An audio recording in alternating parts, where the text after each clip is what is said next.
सो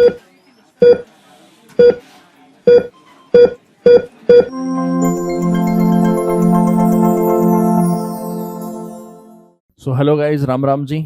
और आज हम एक बार फिर मिले हैं एक बहुत ही इंपॉर्टेंट टॉपिक को डिस्कशन करने के लिए, that is abnormal ECG findings.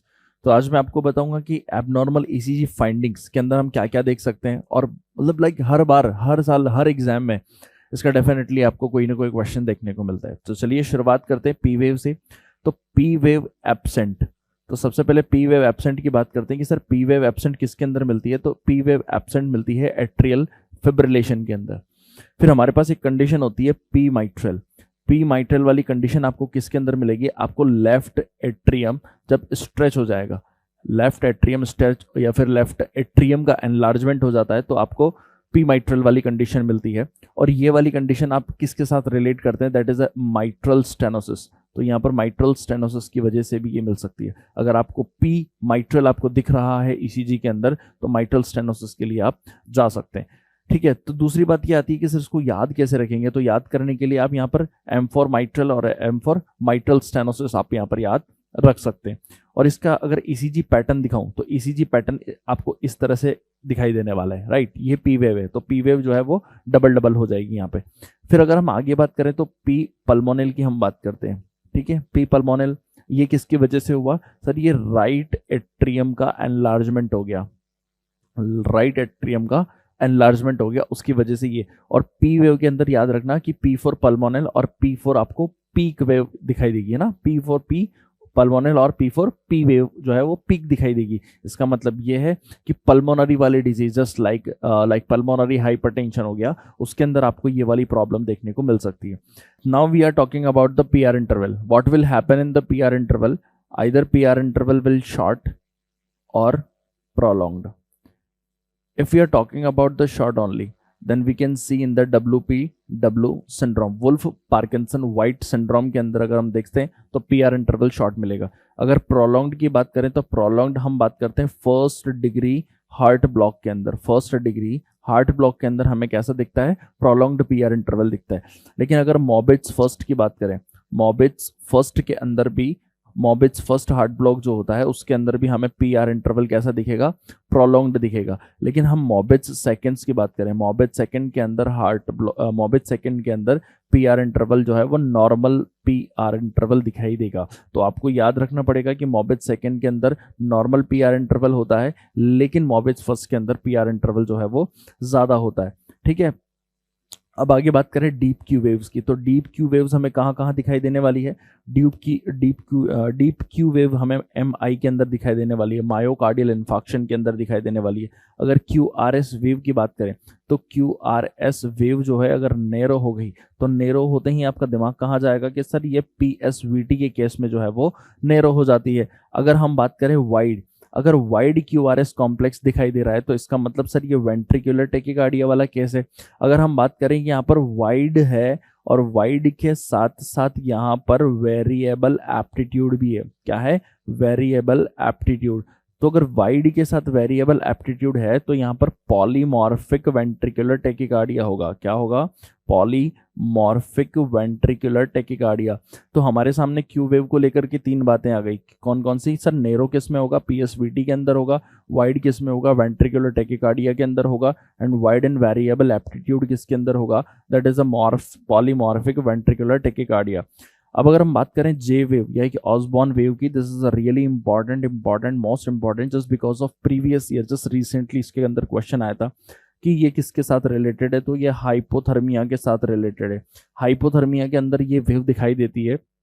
और अगर हाइपोथर्मिया के अंदर आपसे कोर टेम्परेचर पूछा जाए, कोर टेम्परेचर कितना, तो कोर टेम्परेचर बोले कि 35 डिग्री सेंटीग्रेड से कम होगा, तो हमें ये वाली वेव दिखाई देने वाली है। अगर हम क्यूटी की बात करें तो क्यूटी एबनॉर्मलिटीज के साथ या तो क्यूटी शॉर्ट होगा या क्यूटी प्रोलॉन्ग्ड होगा। कैसा होगा? प्रोलॉन्ग्ड। और आप जानते हैं कि कैल्शियम का इनवर्स रिलेशन होता है क्यूटी के साथ। अगर क्यूटी बढ़ेगा इसका मतलब कैल्शियम कम है, अगर क्यूटी बढ़ेगा तो कैल्शियम कम है, मतलब प्रोलॉन्ग्ड वाली कंडीशन में कैसा होगा? हाइपोकैल्शीमिया, है ना।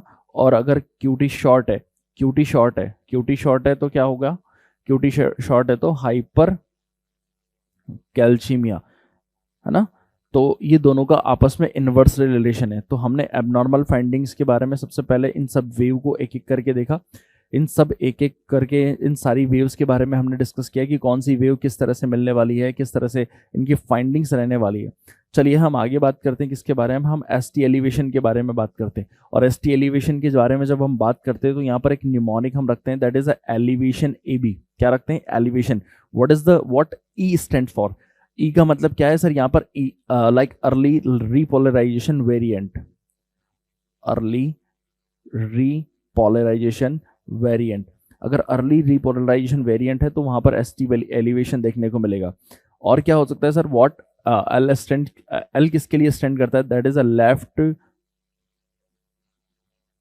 Bundle branch block, right.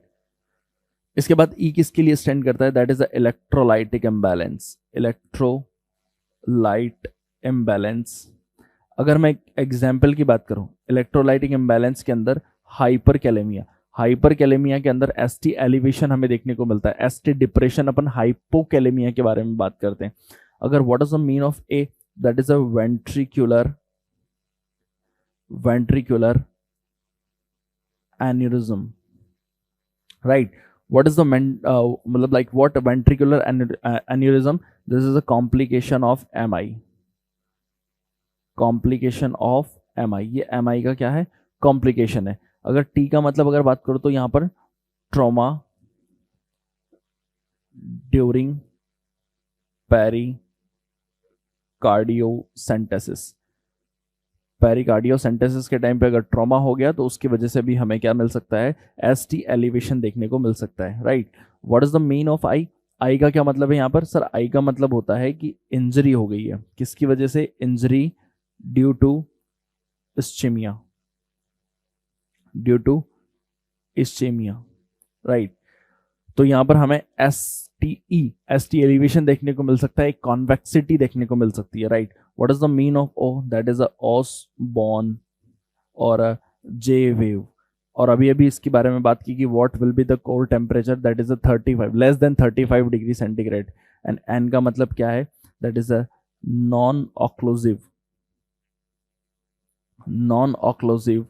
vasospasm। Non-occlusive vasospasm means the Prinzmetal angina, Prinzmetal angina। What is the mean of A? That is a acute pericarditis, acute pericarditis, right। And what is the mean of B? That is a Brugada syndrome। देखो यहाँ पर दो चीजें हैं, that is एक तो ischaemia, injury due to ischaemia and the acute pericarditis. इसके अंदर दोनों के अंदर मिलेगा, लेकिन यहाँ पर प्रॉब्लम क्या पता है? यहाँ पर सिस्टम ऐसा है, यहाँ पर ये चीज़ें रहने वाली है कि सर यहाँ पर जो यहाँ पर क्या हो गया? कॉन्वेक्सिटी मिलेगी, कॉन्वेक्सिटी, यानी कि यहाँ पर एसटी एलिवेशन तो मिलेगा लेकिन यहाँ पर कॉन्वेक्सिटी मिलेगी। लेकिन अक्यूट पेरिकार्डाइटिस जो है यहाँ पर एसटी एलिवेशन मिलेगा लेकिन यहाँ पर कॉनकैविटी मिलेगी, है ना, कॉनकैविटी मिलेगी, राइट। तो कॉन्वेक्सिटी और कॉनकैविटी यहाँ पर दो डिफरेंस हो गए। और एसटी एलिवेशन के बारे में सारी चीज़ें यहाँ पर हमने देख ली। किस निमोनिक से देखिए? That is the elevation A B के नाम से हमने इसे जाना है। And now we are talking about the S T depression. S T depression आपको कहाँ कहाँ देखने को मिलता है? एस टी डिप्रेशन सर हमें एक तो लाइक क्रॉनिक स्टेबल एंजाइना के अंदर या फिर रिवर्सिबल इस्चीमिया के अंदर देखने को मिलेगा। सब एंडोकार्डल लाइक इस्चीमिया के अंदर देखने को मिलेगा, just because of the left ventricular hypertrophy, क्योंकि डिमांड बढ़ गया है, मतलब लाइक डिमांड तो बढ़ गया लेकिन फिर भी सप्लाई जो है वो सेम है, सप्लाई जो है वो रिमेन सेम है। हाइपोकैलेमिया के अंदर एसटी डिप्रेशन मिलता है। एंड डिजॉक्सिन के अंदर, डिजॉक्सिन टॉक्सिसिटी के अंदर भी आपको पता है कि डिजॉक्सिन के अंदर ईसीजी के अंदर कौन सा साइन मिलता है? That is a hockey stick sign. कौन सा sign? Hockey stick sign. We can see hockey stick sign, hockey stick sign we can see along with the digoxin toxicity. And now we are talking about the most common arrhythmia seen with the digoxin toxicity, that is a ventricular bigeminy, ventricular bigeminy। देखो ventricular बाइजेमिनी का मतलब क्या है sir? Simple सी बात ये है कि जो एक क्यूआरएस कॉम्प्लेक्स है, यानी कि एक नॉर्मल बीट आ गया है ना, इसका मतलब मैं समझाने की कोशिश कर रहा हूँ आपको। एक नॉर्मल बीट आया और नॉर्मल बीट के बाद आया pre mature ventricular contraction. Pre mature ventricular contraction आया, फिर नॉर्मल बीट आया।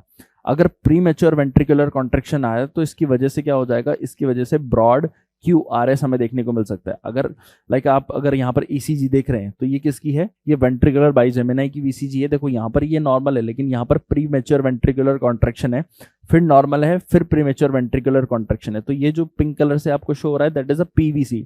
क्या है, प्री मैच्योर वेंट्रिकुलर कॉन्ट्रैक्शन। ये भी क्या है, PVC, that is a pre mature ventricular contraction. And this one also is pre mature ventricular contraction. तो हर एक नॉर्मल बीट के बाद प्री मैच्योर वेंट्रिकुलर कॉन्ट्रैक्शन हमें यहाँ पर दिखाई दे रहा है। बात समझ में आई? देखो एक और बात ये है कि हॉकी स्टिक साइन के साथ साथ हम इसको क्या बोलते हैं, रिवर्स टिक साइन।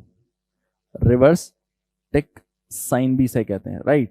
तो इस बात का आप ध्यान रखना। अगर आपको ECG देखेंगे तो आप ECG इस तरह से देखने को मिलेगी ना, ECG आपको इस तरह से देखने को मिलेगी, राइट। तो this is a hockey stick sign and this is like reverse tick sign भी आपको ये इसे कह सकते हैं। Okay, now we are going to the very important thing, that is the digoxin induced bradycardia। अब digoxin induced bradycardia हो गया, तो digoxin induced bradycardia को आप किससे मैनेज करेंगे, आप किस तरह से इसको मैनेज करेंगे, क्या उसका मैनेजमेंट रहेगा, क्या मेडिकेशन रहेगा।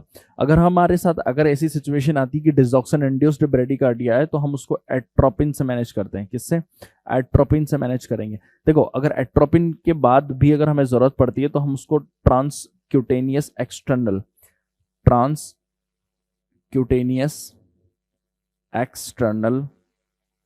पेसमेकर का हम यूज कर सकते हैं।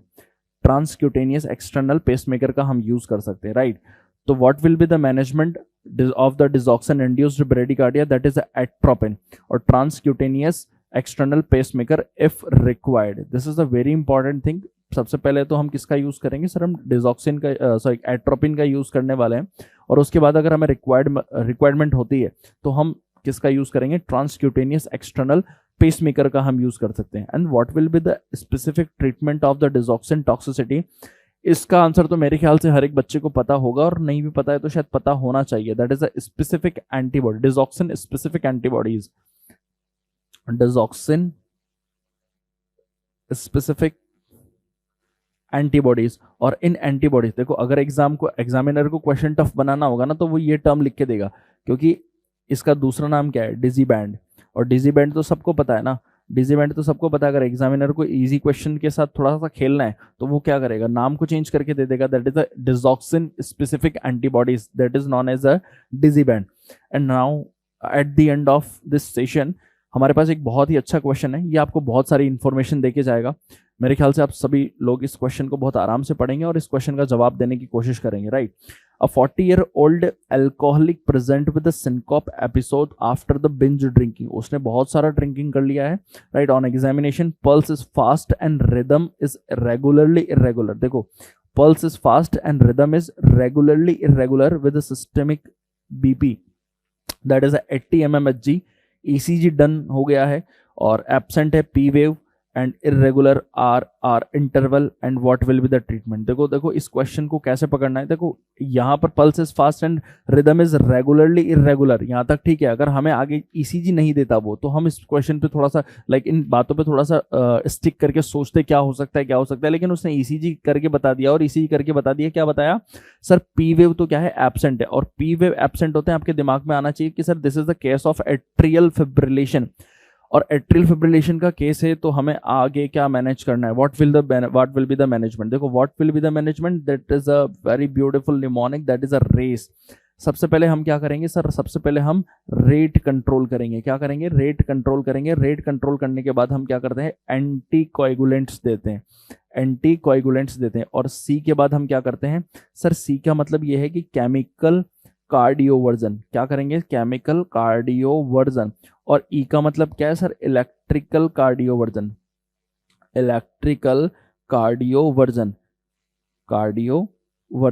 देखो रेट कंट्रोल कर लिया, एंटीकोएगुलेंट दे दिया, केमिकल कार्डियोवर्जन कर लिया। अगर केमिकल कार्डियोवर्जन से अगर पेशेंट स्टेबल हो गया देन इट इज ओके, लेकिन अगर नहीं हुआ उसके बाद हमें इलेक्ट्रिकल कार्डियोवर्जन की जरूरत पड़ेगी। ऐसा नहीं होगा कि केमिकल को आप ओवरटेक करके डायरेक्ट इलेक्ट्रिकल कार्डियोवर्जन करेंगे, नहीं, सबसे पहले हम केमिकल कार्डियोवर्जन करेंगे, देन आफ्टर अगर नहीं सही होता है उससे तो फिर हम इलेक्ट्रिकल कार्डियोवर्जन पे शिफ्ट करेंगे, राइट। तो सबसे पहले रेट कंट्रोल की बात करें तो रेट कंट्रोल कैसे किस तरह से करते हैं, कौन सी मेडिकेशन हम देते हैं, उसके बारे में हम बात कर लेते हैं। तो रेट कंट्रोल के लिए देखो हमारे पास एक तो बीटा ब्लॉकर्स है, और बीटा ब्लॉकर्स के साथ या तो हम कैल्शियम चैनल ब्लॉकर्स भी दे सकते हैं। तो हमारे पास दो ऑप्शन है यहाँ पर रेट कंट्रोल करने के लिए। जैसा आप लोगों ने पढ़ा है कि सर हम या तो एस्मोलोल भी दे सकते हैं और उसके अलावा हम डिलिटेज़ेम भी दे सकते हैं, डिलिटेज़ेम भी दे सकते हैं, लेकिन हम डिलिटेज़ेम को ज़्यादा प्रेफर करते हैं क्योंकि एस्मोलोल जो होती है वो या तो पेशेंट अगर अस्थमा वाला है या फिर अक्यूट कंजस्टिव हार्ट फेलियर वाला है, इनके अंदर कैसी रहती है, कॉन्ट्राइंडिकेटेड रहने वाली। कैसी रहने वाली है, कॉन्ट्राइंडिकेटेड रहने वाली। देखो ये वाला जो क्वेश्चन है ना ये बहुत इंपॉर्टेंट है, इस बात को समझना आप, इस क्वेश्चन के सिनेरियो को समझना। ये तो मैंने एक बहुत नॉर्मल सा क्वेश्चन दिया है ना, आपको एग्जामिनर ये भी तो बोल के दे सकता है कि एक 40 ईयर अस्थमेटिक पेशेंट था, या फिर ये भी दे सकता है कि एक 40 year acute congestive heart failure का पेशेंट था, या फिर उसको acute like congestive heart failure वाले क्वेश्चंस आप लाइक उसके सिम्टम्स वो दे सकता है, राइट। तो आपको ये ध्यान रखना पड़ेगा कि अक्यूट कंजस्टिव हार्ट फेलियर हो या फिर अस्थमा वाला केस हो, दोनों के अंदर बीटा ब्लॉकर्स तो कॉन्ट्राइंडिकेटेड है। तो सबसे पहले हम जो ट्रीटमेंट स्टार्ट करेंगे रेट कंट्रोल करने के लिए, that is a diltiazem, that is a calcium channel blocker. और अगर हम एंटीकोएगुलेंट्स की बात करते हैं तो एंटीकोएगुलेंट्स हम किसके बेसिस पे देते हैं सर, एंटीकोएगुलेंट्स हम यहाँ पर कौन सा देते हैं, नोवैक देते हैं। नोवैक का मतलब होता है, क्या बोलते हैं नोवैक को, जो मतलब लाइक जिसके अंदर विटामिन नॉन विटामिन के है ना, ओरल वाला, ठीक है, ओरल एंटीकोएगुलेंट वाला, ठीक है। तो ये वाला इसका आंसर रहेगा, इसका फुल फॉर्म रहेगा नॉन विटामिन के ओरल एंटीकोएगुलेंट। तो यहां से हमने ये मैनेज कर लिया। अगर एट्रियल फिब्रिलेशन के साथ पेशेंट आता है तो हम ये वाला यूज करते हैं। अगर सपोज पेशेंट जो है वो किसके साथ आया है, वो रोमेटिक एटियोलॉजी के साथ आया है, रोमेटिक एटियोलॉजी वाला पेशेंट आया, अगर आपके पास रोमेटिक एटियोलॉजी वाला पेशेंट आता है तो आप कौन सा मेडिकेशन देंगे, तो यहाँ पर आप वॉरफेरिन प्रेफर करने वाले, कौन सी ड्रग प्रेफर करने वाले हैं सर, वॉरफेरिन आप यहाँ पर प्रेफर करने वाले। तो रोमेटिक एटियोलॉजी के साथ अगर कोई पेशेंट आया तो आप वॉरफेरिन यहाँ पर प्रेफर करने वाले। बात समझ में आई होगी आपको। अगर हम केमिकल कार्डियोवर्जन की बात करें, third step will be the chemical cardioversion. अगर केमिकल कार्डियोवर्जन की अगर आप बात करेंगे तो केमिकल कार्डियोवर्जन के अंदर आप क्या देंगे सर, हम इसकी ड्रग जो देते हैं दैट इज एमियोडेरॉन। क्या देते हैं, एमियोडेरॉन, जो कि रिदम को कंट्रोल करने के लिए बेस्ट ड्रग है, राइट। अगर हम इलेक्ट्रिकल कार्डियोवर्जन की बात करें तो इलेक्ट्रिकल कार्डियोवर्जन के अंदर सबसे पहली शर्त क्या है sir, if chemical cardioversion failed. अगर केमिकल कार्डियोवर्जन जो है वो फेल्ड हो जाता है, अगर केमिकल कार्डियोवर्जन फेल हो जाता है तो ही हम इलेक्ट्रिकल कार्डियोवर्जन का यूज करते हैं। और इसके अंदर हम क्या करते हैं सर, डीसी शॉक, कौन सा, सिंक्रोनाइज्ड। और सिंक्रोनाइजेशन कब करते हैं, मतलब इसका डीसी शॉक कब देते हैं sir, peak of R wave पे देते हैं। और कितना देते हैं sir, 200 joule by physic, right? And this is the best management of this question, this is the best treatment of this question. I hope आपको समझ में आया होगा। सबसे पहले आपको याद रखना है कि sir race will be the mnemonic of the treatment. Atrial fibrillation था तो सबसे पहले रेट कंट्रोल करनी है, फिर एंटीकोएगुलेंट्स देने हैं, फिर chemical cardioversion, then electrical cardioversion. I hope आपको सारा क्वेश्चन इजीली समझ में आया होगा। And this is about the ST depression and this is about the ST elevation and abnormal ECG findings. So this is all about this session. Thank you so much guys.